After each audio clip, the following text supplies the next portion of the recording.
বাংলাদেশ ইস্যুতে ভারতের সঙ্গে যুগপৎভাবে কাজ করতে চায় যুক্তরাষ্ট্র। সুধীমণ্ডলী, সুধী দর্শক মণ্ডলী, আপনারা TG24 চ্যানেলটা সাবস্ক্রাইব করে পাশে থাকা বেল আইকনে অল অপশনে চাপ দিয়ে রাখবেন, ভিডিওগুলো শেয়ার করবেন, তাতে তথ্যগুলো সবাই পেতে সাহায্য হবে এবং চ্যানেলটির পাশে থাকবেন সাপোর্ট করে। বাংলাদেশ ইস্যুকে ভারতকে জড়িয়ে যা বলছে যুক্তরাষ্ট্র, বাংলাদেশ ইস্যুতে ভারতের সঙ্গে যুগপৎভাবে কাজ করতে চায় যুক্তরাষ্ট্র। এছাড়া বাংলাদেশে অন্তর্বর্তী সরকারের প্রধান উপদেষ্টা দেশের নিরাপত্তা পুনরুদ্ধার এবং সংখ্যালঘু সম্প্রদায়ের সদস্যদের সুরক্ষার পদক্ষেপে স্বাগত জানিয়েছে যুক্তরাষ্ট্র। 14 আগস্ট বুধবার ওয়াশিংটনে মার্কিন পররাষ্ট্র মন্ত্রণালয়ের ব্রিফিংয়ে পররাষ্ট্র মন্ত্রণালয়ের উপমুখপাত্র বেদান্ত প্যাটেল এ তথ্য নিশ্চিত করেছেন।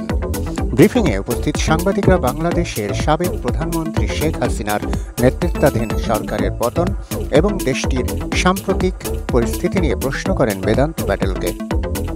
জবাবে পররাষ্ট্র মন্ত্রণালয়ের এই মুখপাত্র বলেন, এই ইস্যুতে আমি এখন বিস্তারিত কিংবা ব্যক্তিগত কূটনৈতিক আলোচনায় যাব না, সেই সুযোগও নেই। আমরা চাই বাংলাদেশে যাবতীয় সহিংসতার অবসান এবং জবাবদিহিতা ও আইনের শাসন সুনিশ্চিত হোক। তিনি বলেন, আমরা আমাদের ভারতীয় অংশীদারদের সঙ্গে নিয়মিত যোগাযোগ রাখছি।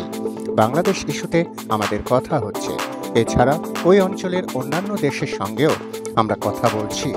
এর আগে শিক্ষার্থী জনতার ব্যাপক আন্দোলনের মুখে টিকতে না পেরে গত 5 আগস্ট বাংলাদেশের প্রধানমন্ত্রীর পদ থেকে পদত্যাগ নিয়ে দেশ থেকে পালিয়ে ভারতে আশ্রয় নেন শেখ হাসিনা। বর্তমানে নয়াদিল্লিতে অবস্থান করছেন তিনি।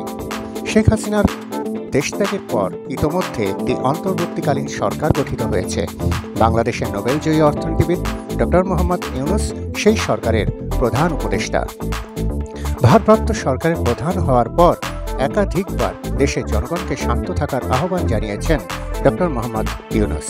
ব্রিফিংয়ে অন্তর্বর্তী সরকারের প্রধানের এই বক্তব্যকে স্বাগত জানিয়ে বেদান্ত বলেন, বাংলাদেশে বর্তমান সরকার নিরাপত্তা ও আইনের শাসন প্রতিষ্ঠায় মনোযোগ দিয়েছে এবং আমরা একে স্বাগত জানাই। সূত্র PTI/NDTV।